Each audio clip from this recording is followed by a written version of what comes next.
Thank you for your patience. We'll be going live in about 7 minutes.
good evening. Thank you for bearing with us as we get our program on the way. It seems my audio sound system decided that it was time to jump ahead in the time a little bit sooner than necessary. So thank you for your patience as we worked on those audio issues.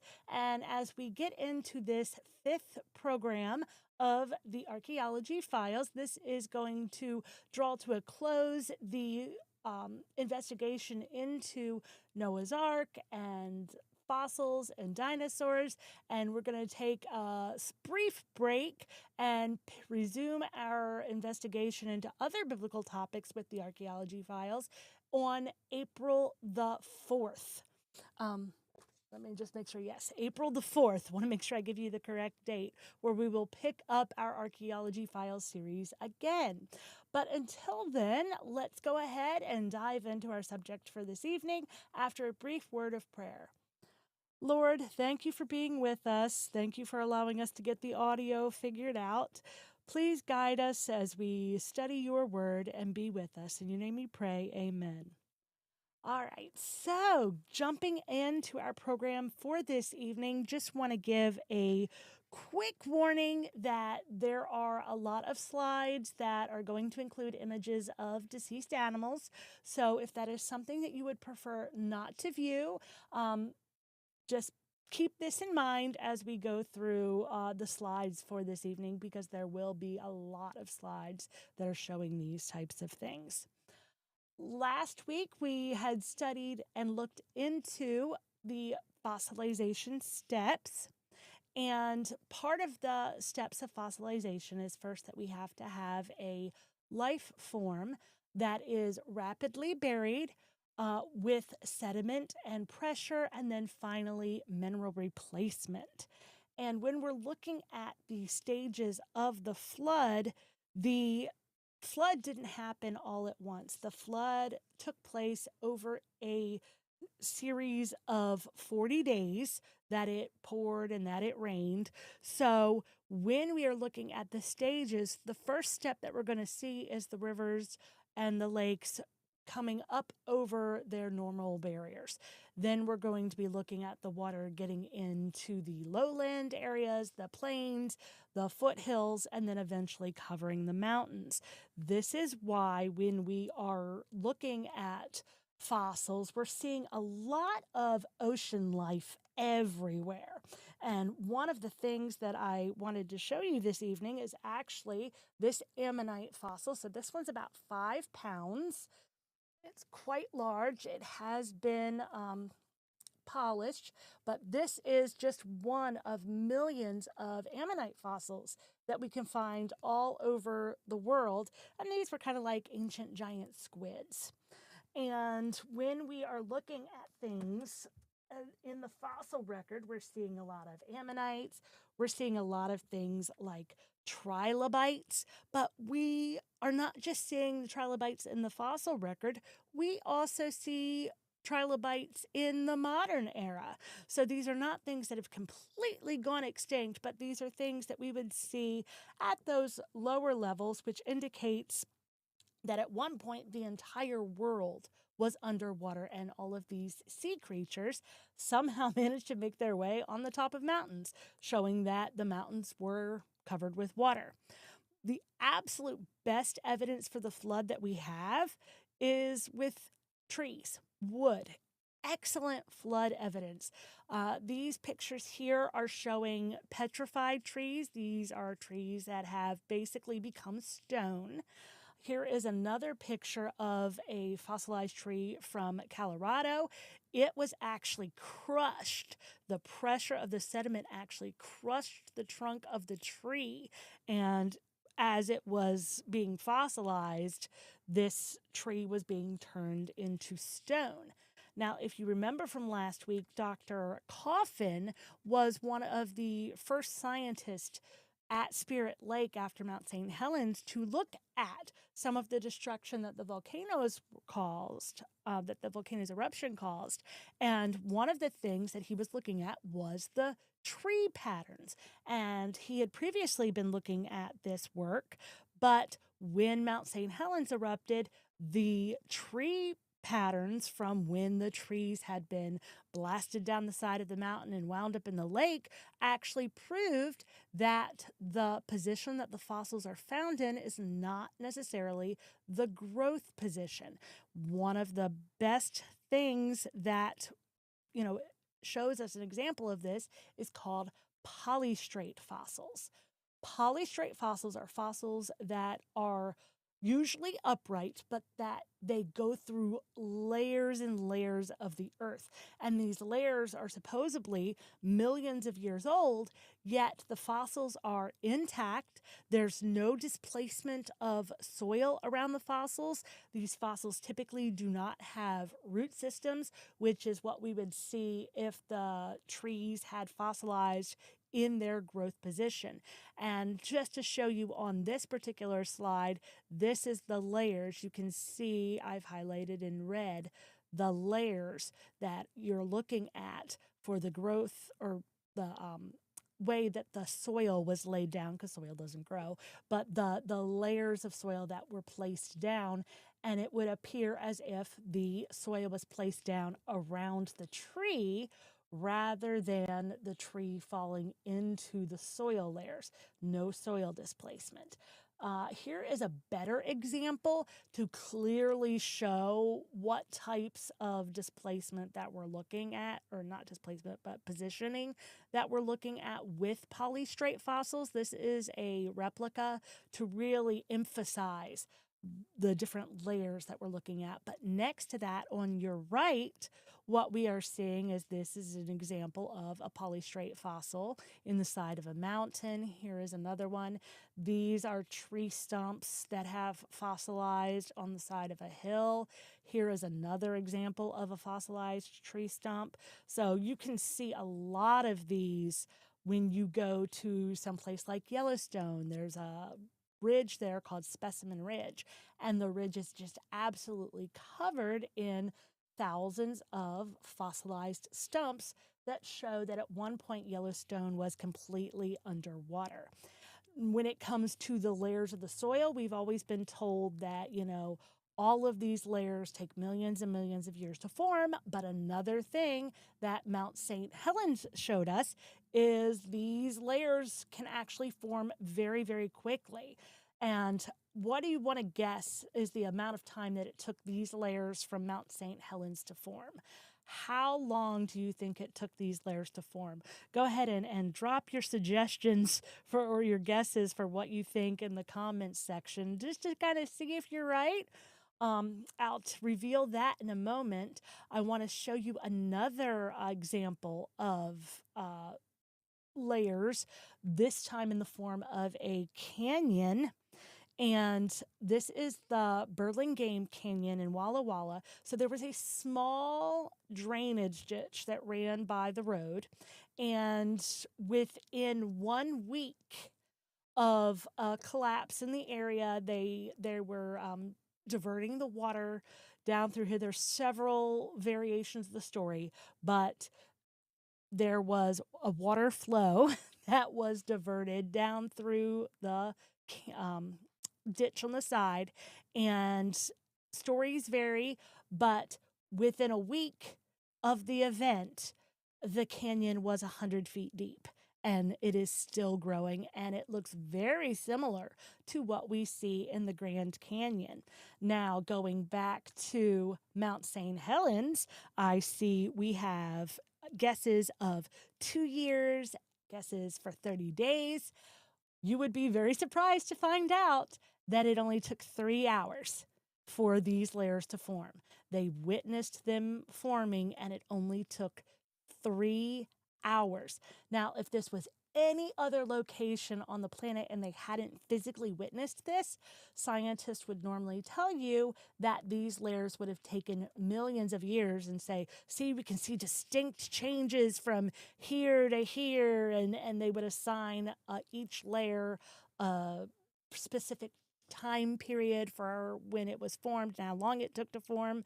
So it's quite interesting how quickly the Earth can actually change its look from just 3 hours to 1 week and we've got a totally different surface of the earth. When we're looking at fossils, a lot of textbooks will show you the image on the left.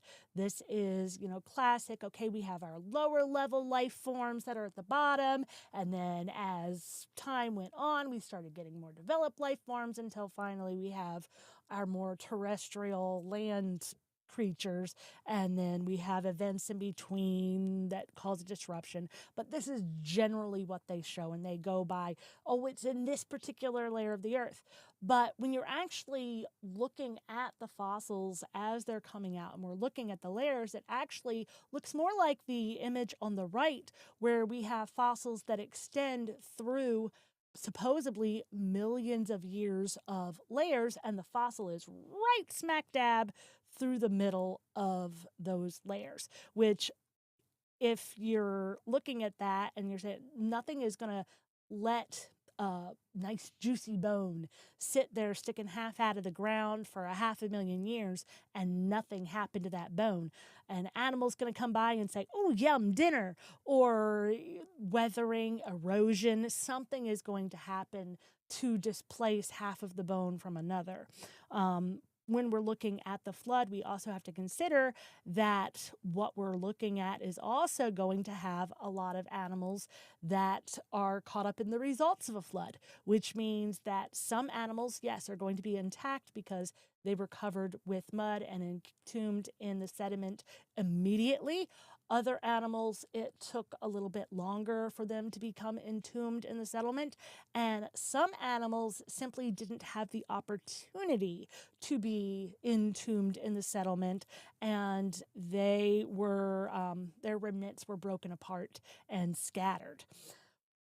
So now the topic that people have been waiting for, dinosaurs. Get lots and lots of questions about dinosaurs all the time, and they're quite an interesting conundrum. But first, I want to ask you a question, and that question is, do gorillas exist? A lot of people prior to the 1800s had never seen a gorilla. They didn't know gorillas existed. We cannot find gorillas on any of the ancient artwork. We can find other animals, but gorillas are kind of elusive in the ancient world. So simply because we don't have a lot of records of gorillas, does that mean that they didn't exist?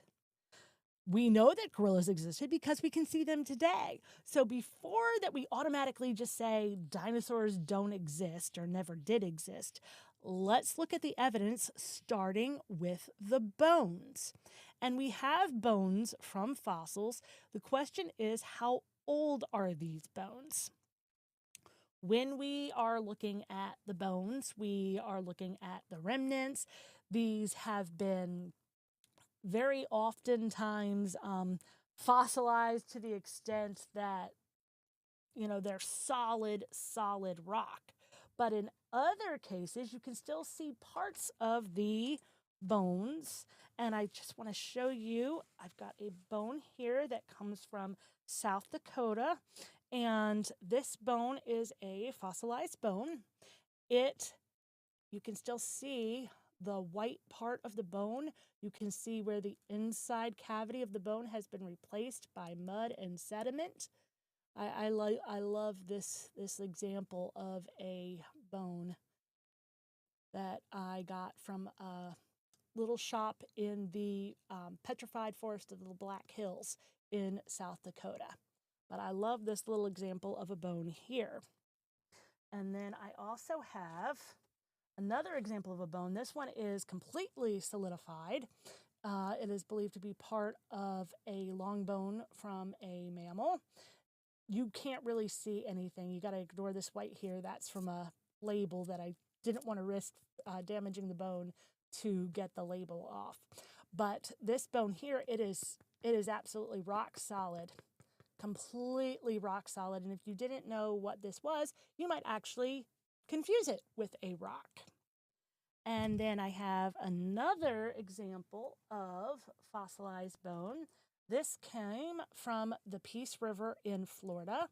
It's solid, but although it seems like it would be heavy because it's now turned into a rock, it's actually very lightweight compared to this bone here. This is a rib bone from a dugong, which I believe are just manatees. But this one is a nice, solid, but lightweight bone. And then, of course, we have our bivalve fossils. I talked a lot about bivalves. This is typically what you would see with a bivalve. You know, your little shells, scallop shells. Typically, you would find them split because, they're fresh. They're not necessarily fossils that you're picking up on the beach. This is an example of a very, very fossilized scallop. Bivalve clam. And you can see where it would have connected right there, and it has now been fused together. So those are some examples of some bones that have fossilized. So you wouldn't expect to find fresh tissue and connective tissue and cells inside of these bones. That's just not something that you should be able to find. But in 1997, Mary Schwartzer discovered soft tissue in the bone. And to quote her, she said, "My first thought was, this is not real. It can't be happening. My second thought was, I am not telling anybody about this under the penalty of death because I knew how controversial it was going to be. Because when we are looking at the bones, they're so old, supposedly, you should not be able to find any connective tissues. And here is why. When you are doing your scientific studies on these bones, you're going to be looking at something called half-life. And half-life is the amount of time that it takes for half of an isotope to decay. Carbon-14, for example, has a half-life of 5,730 years, which means that by the time that you get to the full extent of the life of a carbon-14 isotope, you should not be able to get a result after it is 50 to 80,000 years old. There shouldn't be a trace of it left that you can actually still detect. So the half-life is 5,730. The maximum age of the sample could be 50,000 to 80,000 years old, according to how scientists look at half-life now. So when it comes to these bones that she was examining, and she wasn't even looking for soft tissue, she was trying to determine another aspect of the bones and accidentally came across this soft tissue inside of the bone. And this soft tissue experiment has now been repeated multiple times. We have found it in dozens of bones, and these bones have red blood cells, hemoglobin, collagen. How could collagen, that has a half-life of 21,000 years, have survived inside of bones that are supposedly, 195 million or 66 million years old? Because if we're looking at something that has a half-life of 21,000 years, then at the most, you should be able to only go back 10 half-lives for the age of the item, and that would put it at 210,000 years old, which is a couple million years off of the scientific estimates for dinosaurs. So the fact that these bones actually have soft tissue totally and completely scientifically tells us that dinosaurs could not have existed 65 million years ago, and that's when they went extinct, because their bones are telling us that it had to be much closer to us. At the absolute oldest, it would have been 210,000 years, and that's going simply on science. From the Bible, we know that that is actually much, much closer to our time frame. But just going off of these scientific studies alone, it tells us 210,000 years. So I mentioned the Bible and looking at dinosaurs biblically, and the question that comes in, are dinosaurs biblical? Well, you're not going to find the word dinosaur or fossil in there. When you see David defeating the Ammonites, he wasn't defeating a bunch of fossils. He was actually going through and fighting a group of individuals that was against Israel. So you're not going to see dinosaur or fossil in the Bible. One, because the term didn't even exist. The term didn't come into existence until 1842. It had been spoken around 1841, but it wasn't put into print until 1842. And it came from the Greek word Dinosaurus, which meant terrible lizard, and that's where we get the term dinosaur from, which I think is kind of interesting. Terrible lizards are a really cool way to say it. But in the Bible, we do have something that is called behemoth. And we can read about behemoth in Job 40, verses 15 to 24. And it tells all about behemoth, and it compares the tail of a behemoth to a cedar tree. And if you don't know anything about cedar trees are known for being very large, very tall. And these verses, when we're looking at it, actually kind of resembles a field guide entry for an animal. Put my dinosaur bones down. So this field guide entry, if we look at these verses, we're going through and we have when it was made, what its diet was, a description of the animal, a description of the habitat, and an actual location for where it lived, which was the Jordan, at least one of the locations. And I go back to the fact that one of the key things that identified this behemoth was its tail like a cedar, its muscles being strong as iron, its bones being like iron bars, the fact that it was very, very large and slow moving. Remember I said like a cedar tree? This is an example of a cedar tree. It's a large example of a cedar tree, but if that gives you any idea of a cedar tree, and the Bible is comparing this behemoth's tail to a cedar tree, a lot of people are saying, oh, well, the hippo is a behemoth. Just looking at this hippopotamus, yes, it's big, yes, it's bulky and it's strong, but does that look like the tail of a cedar tree to you?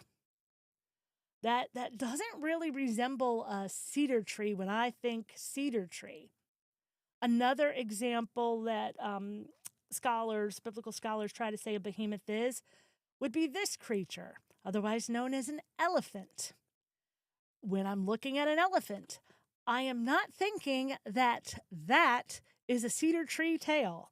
Maybe an overgrown fly swatter, but not necessarily a cedar tree. Another possibility is the rhinoceros.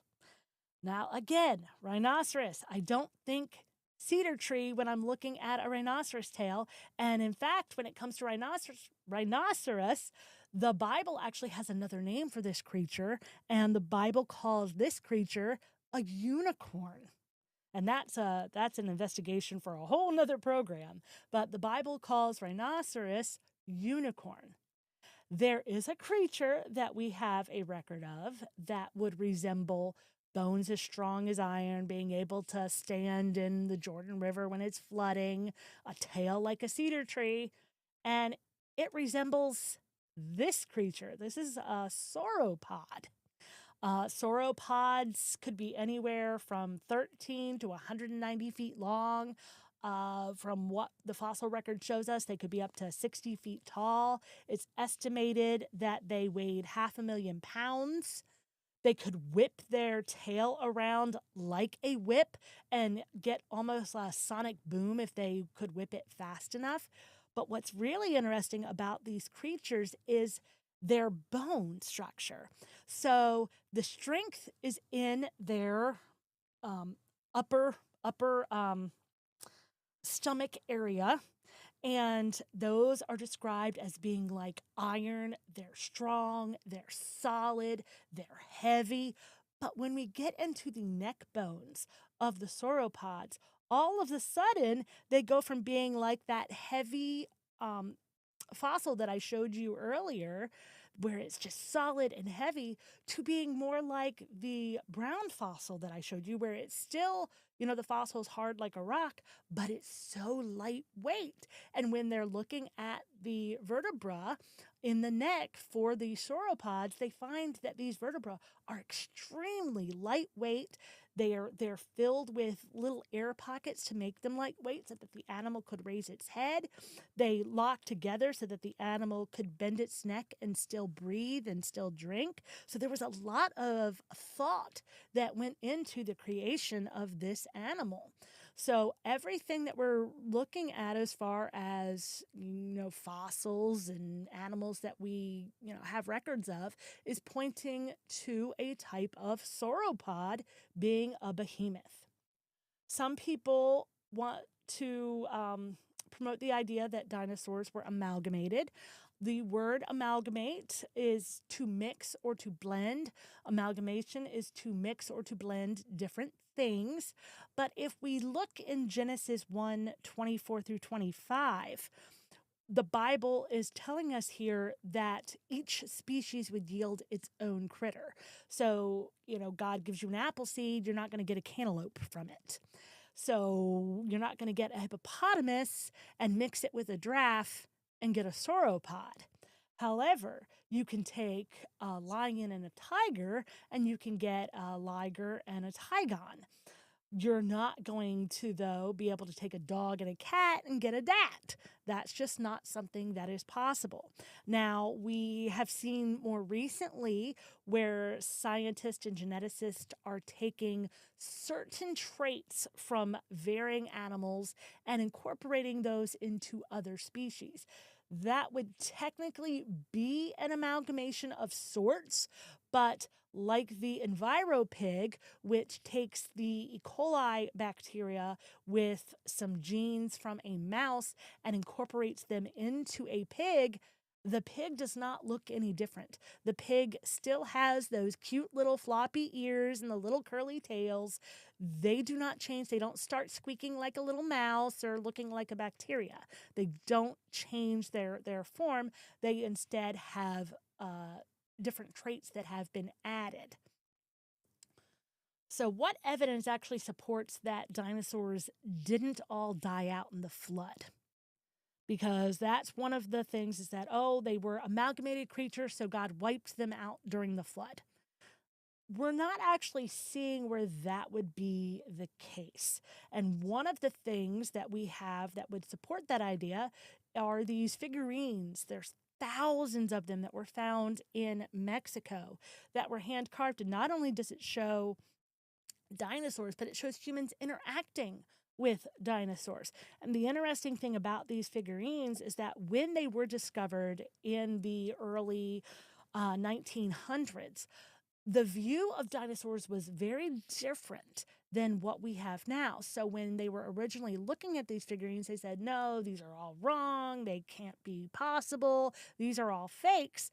But now that we've been able to find more fossils, we've studied them further, the figurines that were found in Mexico actually closer resemble the fossils than do the depictions of dinosaurs in the day when these figurines were first discovered. So that actually goes to show that the people that made these actually may have had some firsthand knowledge of these critters. We also find pictures of dinosaurs all around the world. Native American petroglyphs, carvings that are in Cambodia. Even in ancient Egypt, we have something called the Narmer palette. Narmer is thought to be either the first king of Egypt or a king who came in later and took over. One of the beliefs is that he was actually Nimrod. And this Narmer palette, and I'm going to show you, I've got one here, a replica. And so see these little dragon-like creatures here? They're not giraffes. They're not lions. They resemble something like a sauropod, and they're being captured.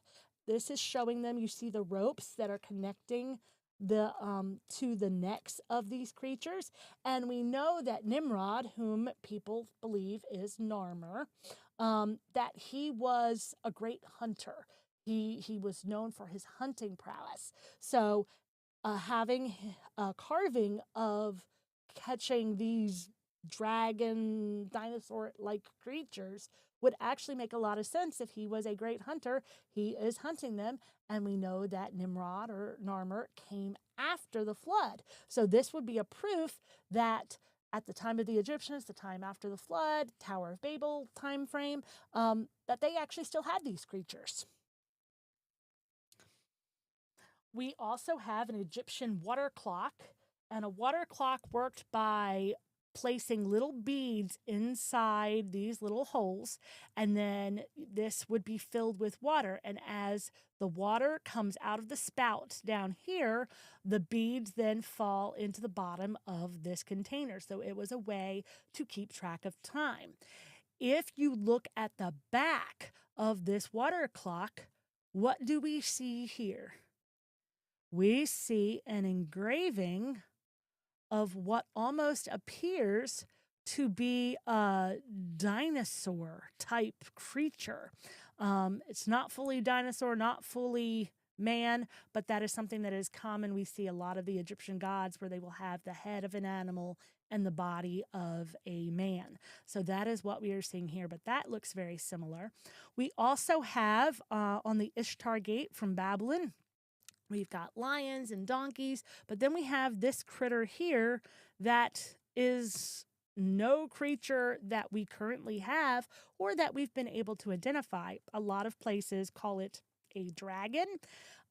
They say that this is a mythological creature, but none of the other creatures that are on this wall are mythological. So why all of a sudden would we put a mythological creature on a gate that has other creatures that are real? We also have carvings from China and other ones from South America and Indonesia. We even have mosaics in Italy that are of a creature that they were hunting. It was on a mosaic that was called the Nile mosaic that is now located at the Sanctuary of Fortuna in Italy. And it was a creature that in the Greek is called the crocodile leopard.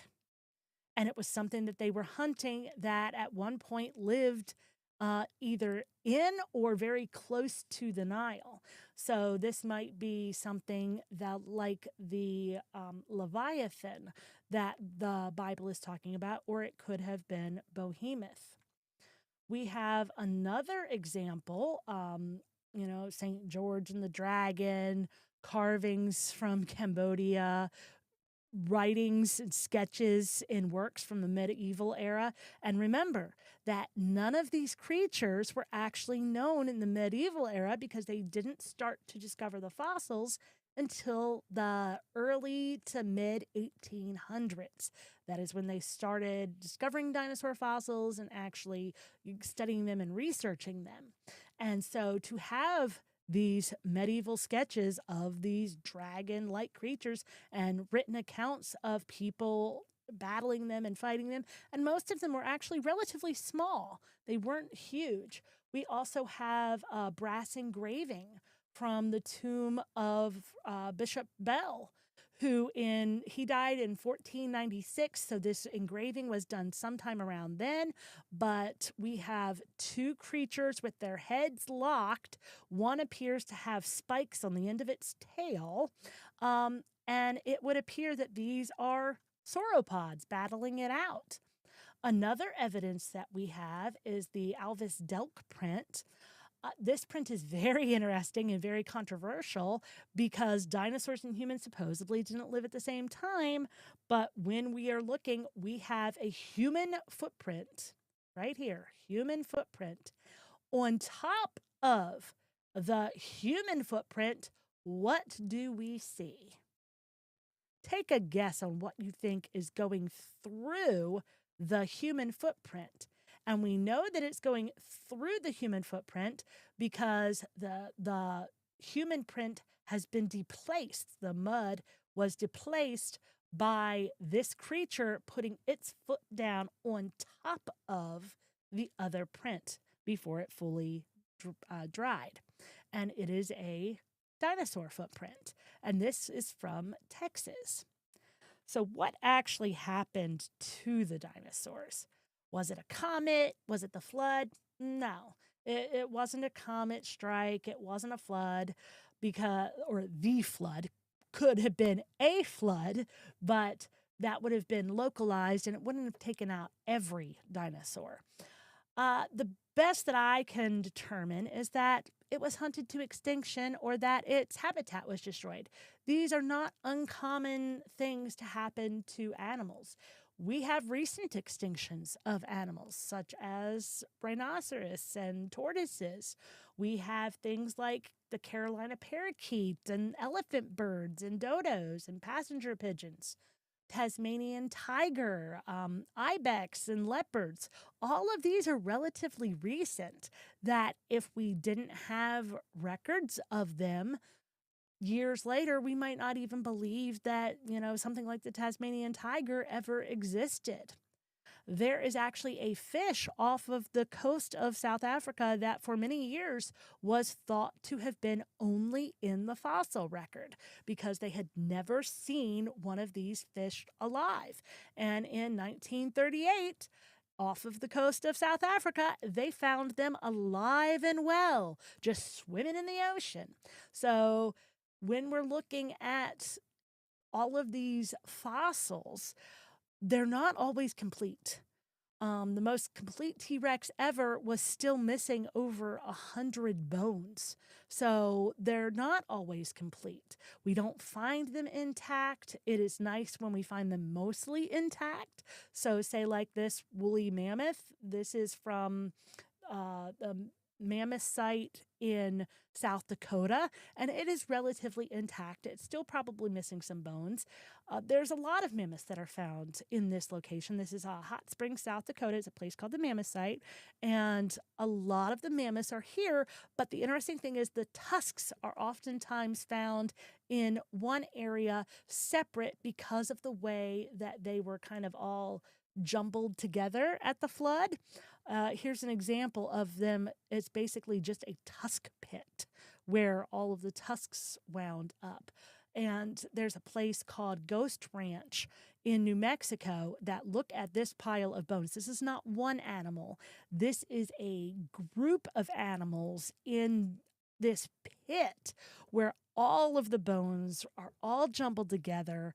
It's, one of the things that the scientists always say is, a flood must have done this because there's no other explanation.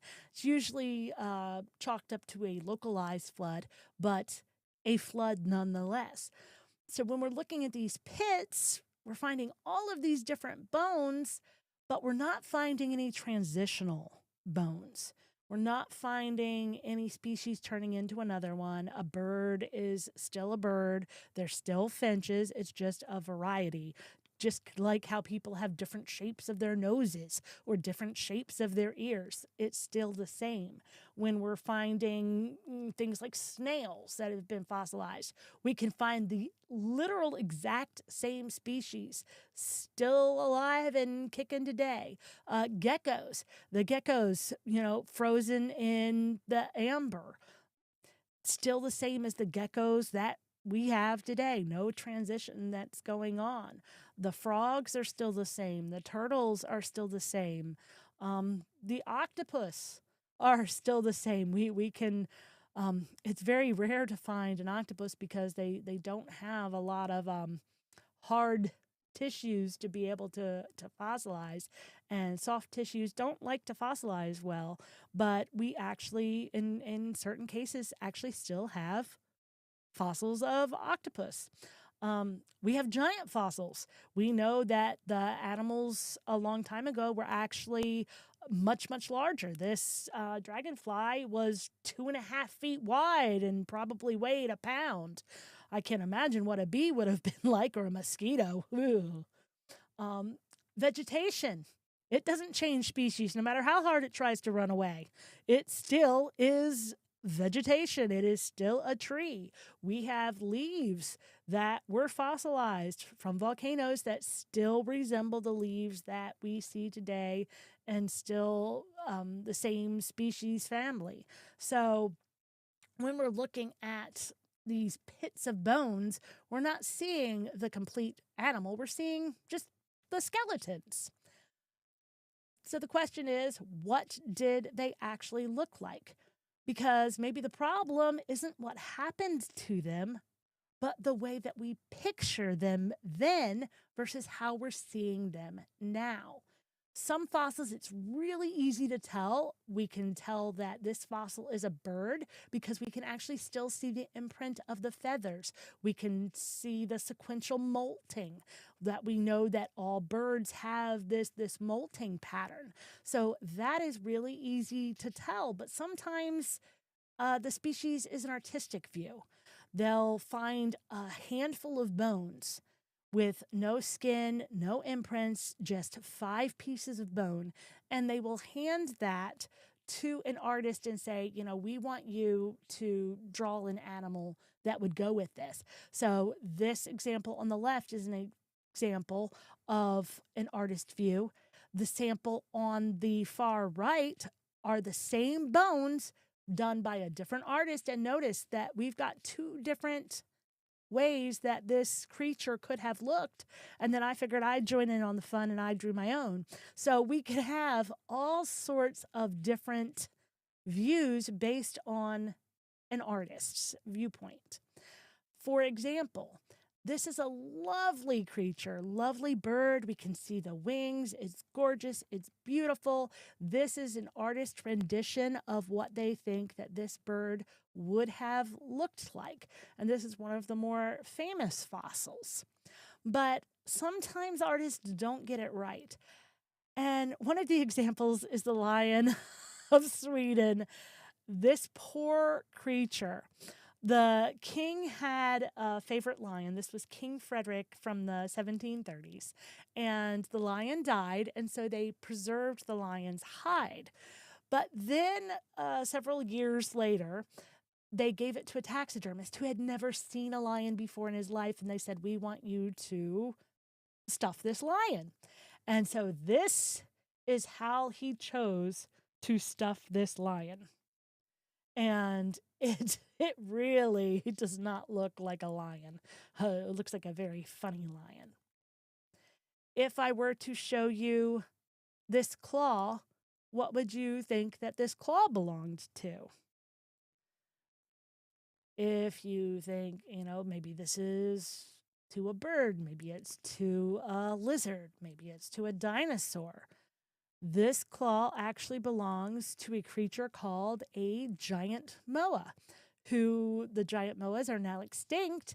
And if we didn't have, the claw and know exactly what it came from, we could assume that it came from a great number of critters.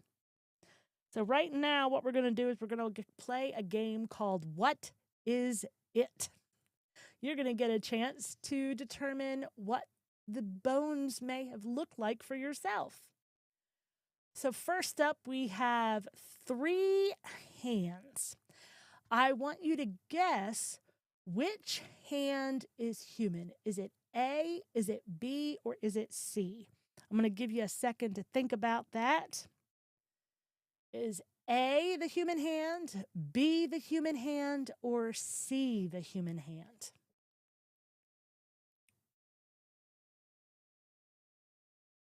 All right, I've given you a second to think about it. There's your answer. So A is actually the paw of a black bear. B is a human hand. And C belongs to a chimpanzee. And so when we're looking at bones without context, sometimes it can be very, very difficult to determine what a creature may have looked like. So now comes the next example. What do you think this creature is? This is a skull. This is not fossilized. So it is a creature that you could go to a location such as a zoo today and see. What creature do you think that this is? I'm going to give you a second to think about it and determine what you think it is, and then I'll reveal the answer.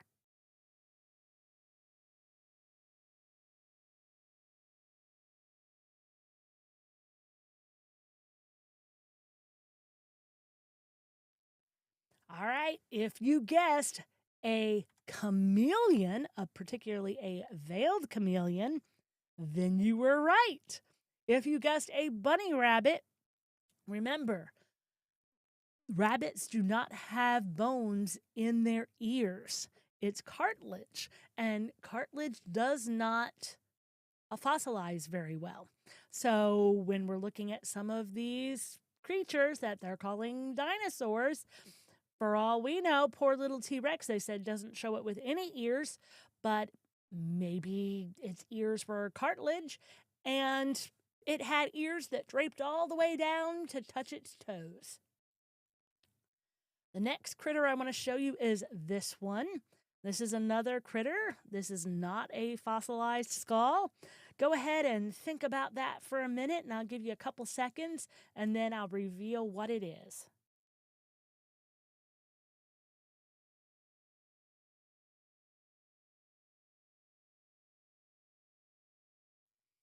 All right, I see an answer, venomous snake. Wouldn't you be surprised?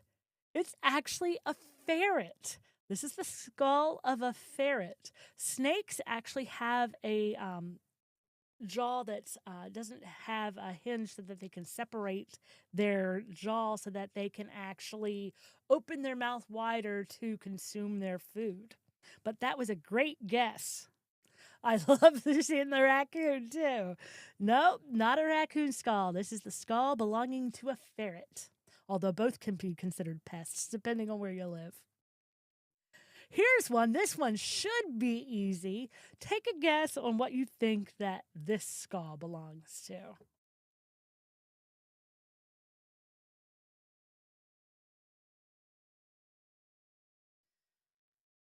Time's up for this one. If you guessed warthog, you would be correct. So I see a wild boar guess. That's actually pretty close. It's probably within the same family. Not for certain. I'd have to double check. But warthog is the answer for this one. Here's another skull. I give you two views of this one, both a straight on and a sort of a side angle view. What type of critter do you think belongs to this skull? Again, this is not fossilized. It is an animal that you could go see today.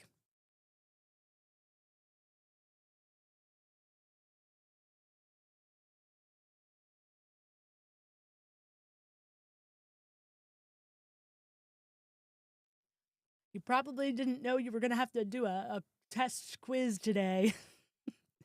But if you guessed that this critter was an elephant seal, then you would be correct.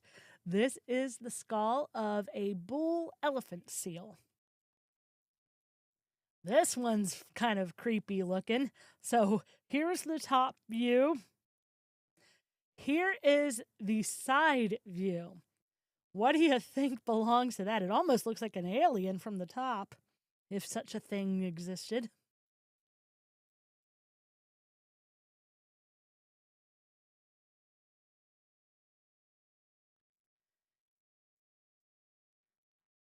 For this answer, you'd actually be surprised. It's rather a cute little critter. It belongs to a black bear. So that is what a black bear skull looks like. What about this one? This one is a little skull. It's obviously not fossilized. Again, you could go and see this critter now. I'll give you a minute to think about that.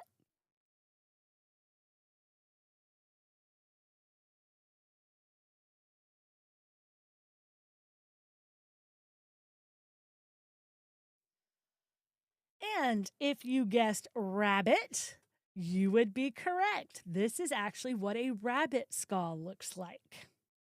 Now, our next skull, this one is kind of odd looking.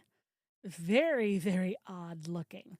What do you think that this skull would be? This is not a fossilized skull. It does belong to a modern creature, but it's just so odd looking. And yes, heaven soon. Yeah, you would have never guessed that that was a rabbit. And again, because the rabbit's ears don't have bones in them. So if we're finding that in the fossil record, we're not necessarily going to be putting ears, especially great big long ones, on a rabbit.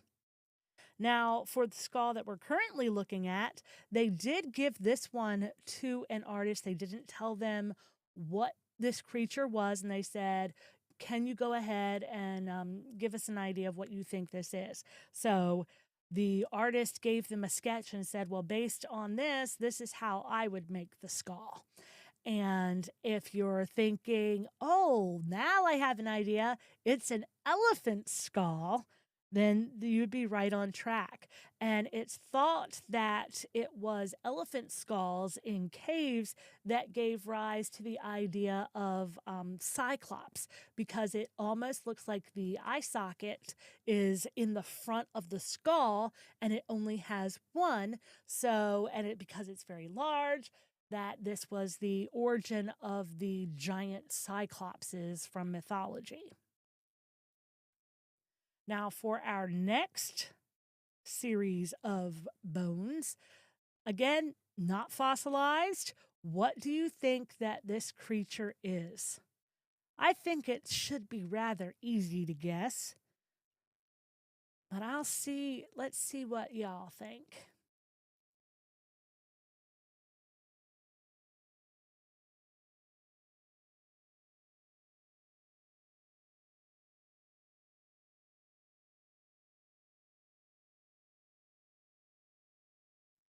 All right, I've given you a minute to think about it. This one, we can see that it's got a nice long tail and it's got great big back feet. And yes, yes, everybody got it. It's a kangaroo. Lovely. So it's very obvious what this one is, but that's because we've seen kangaroos before. We know what kangaroos look like. What about this critter? This critter with these great big old teeth and side protrusions, what do you think that this critter is? And this is another one that they gave this skull to a sketch artist and said, here, you come up with what you think that this looks like. And the sketch artist was told, there are certain things, certain parameters that they wanted to meet. And I will tell you what some of these parameters are at the end of our little guessing game here. So when it comes to this skull, this is what the sketch artist drew. Is it familiar now? Or are we thinking it's familiar now? And yes, heaven soon, it is a hippopotamus. And when they are giving the artist these skulls, they tell them to hyper exaggerate the teeth, to hyper exaggerate and accentuate protrusions on the bones. So when the artists are drawing some of these critters, they're showing that these giant teeth are outside of the body and that they're hanging out. Whereas we know with the hippopotamus, these teeth are actually inside of the hippopotamus's mouth. They're not exposed unless the hippopotamus wants to open his mouth and show you what these teeth look like. So that's where we have to be cautious of what some of these drawings of dinosaurs actually look like. I'm going to go through the next ones just a little bit quicker. What do you think that this one is? I'm going to pause for about 3 seconds and let you get an idea in before we go ahead and reveal what this critter is.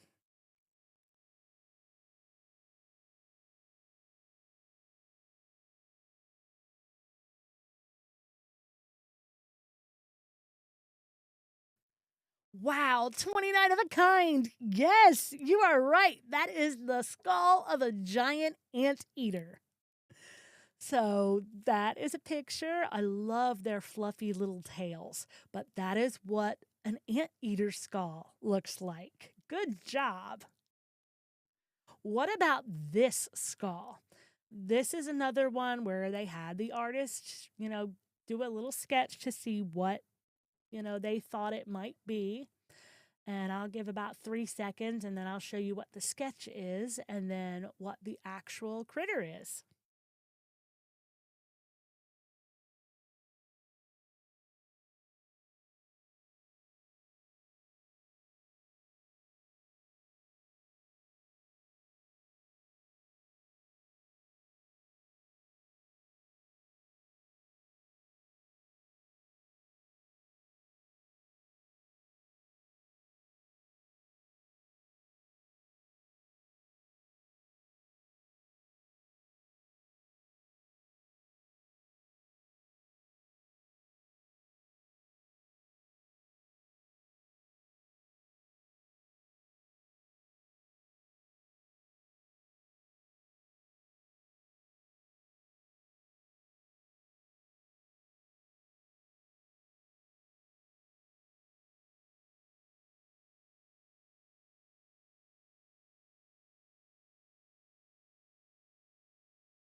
Sorry, I think we lost the sound again.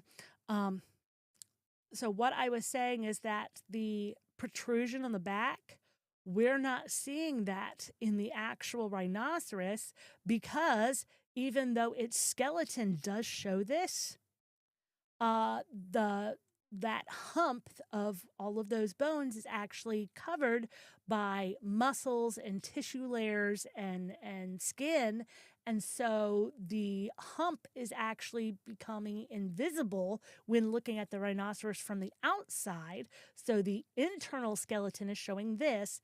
The external view does not show that, and so these pictures and depictions of dinosaurs that have long, thin, almost like flags that are running down its back might actually not have those or have looked like that because they would have probably acted as muscle attachment points and it would have been a creature that looked more like a rhinoceros or a hippopotamus. Our next creature, some people might say that this is a dinosaur, but this creature, I'll give you a hint, it actually lives in the sea. And this creature is 5, 4, 3, 2, 1, a killer whale. This is what a killer whale looks like. Yeah, almost an alligator. It's a sea creature, but this one doesn't have legs. This one should be pretty easy. What would you say that this was?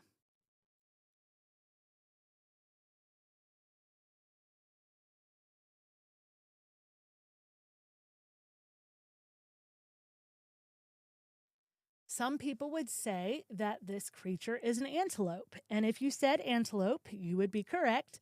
But would you ever picture the antelope looking like this?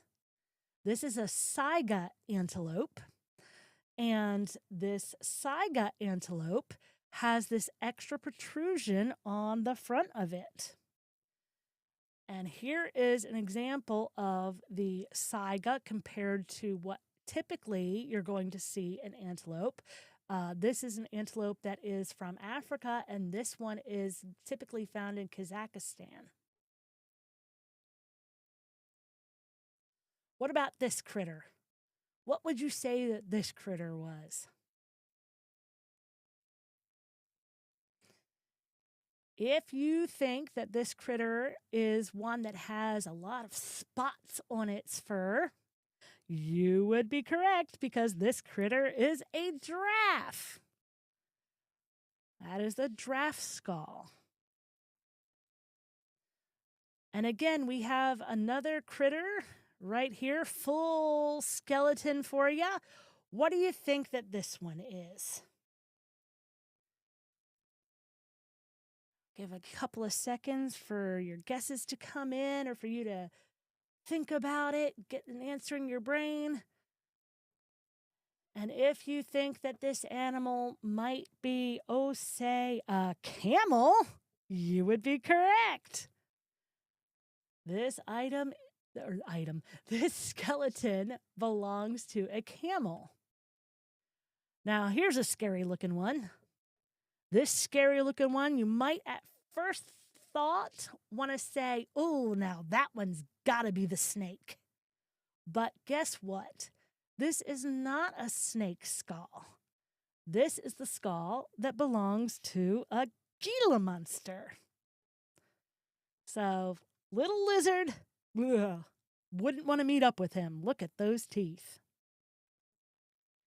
If you live in the southern region, you might find this critter all over the place, especially down in the Texas, Arkansas region.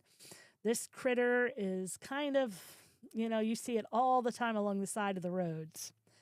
This critter is known as an armadillo. Comes with its own set of armor.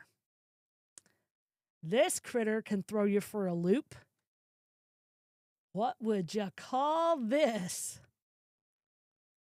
Skull almost looks like a pincher bug insect, but it's not a pincher bug insect. It's kind of stocky looking. If you guess that this animal is a, drum roll please, platypus, then you would be correct. And then we have a skull that everybody would agree that this is some type of a ram or a goat. And it is a mountain goat. But would you necessarily think that it belonged to a critter that looked as adorable as this? But guess what? An adorable creature like this, when it's young, also turns into this when it gets old. So would you have assumed that any of these creatures would look like this from just that original skull that we were looking at? I wouldn't have necessarily thought that. Now this critter, it's pretty recognizable. This is a bird skull. It belongs to a shoebill stork, whom, if you're looking at that picture at night, can be rather creepy looking. This animal is another example of when we see those humps on the dinosaurs and they show it as being this thin ridge that runs along the back of an animal. If they're showing you that, they're not considering the fact that these creatures are not just skeletons. They had muscles and tendons and tissues and fibers and may have actually looked something like this, the American bison. Other creatures may have looked like this. This is a skull that belongs to a tapir.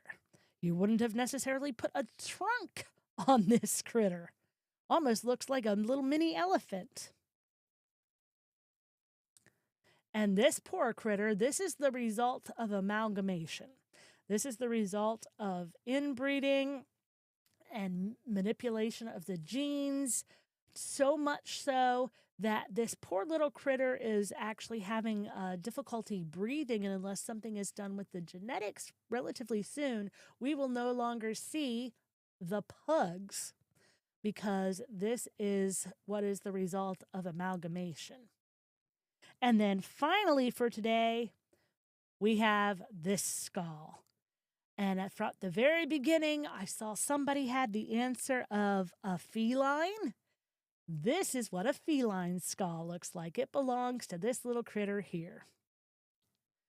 So wouldn't want to make it mad because it has the claws down here to get you, and it also has these nice sharp teeth. But again, these teeth you're not going to see unless it wants to show you its teeth. And the same thing with its claws. These claws are retractable, so we're not necessarily going to see those claws. We'll see them maybe in a fossil, but we won't necessarily realize that, oh, hey, those can be retractable. So when we're thinking about all of this in terms of dinosaurs, yes, we do have clear indications that there are species that we no longer have alive today that did exist in the past that were obviously not any of the species we have alive now, like sauropods. But then there's other ones that maybe we're just looking at them with the wrong sketch artist. Maybe they've been misidentified. And maybe, instead of having scales, they have feathers. So our idea of what dinosaurs looked like is actually kind of skewed, but we're always investigating and learning more about them and finding out new things, such as dinosaurs are animals that had feathers versus fur versus scales, the different types of claws and the way that they looked. And maybe sometimes we saw those giant bone piles. In some cases, those giant bone piles have been shown to prove that the bones actually are from different animals and have been accidentally placed with animals that they don't belong to in some of these recreations. So there's always room for investigation, and we can't say for certain, how some of these creatures would have looked, but in other cases with some of these birds, we could get a pretty good idea. But yes, dinosaurs did exist, just maybe not in the context that we like to think of as man-eating giants. So I hope that answers everybody's questions. Thank you for bearing with us with the audio issues that we had earlier that were going on. We will be taking a break from the archaeology files until April the 4th when we will resume again. So we hope you can join us then.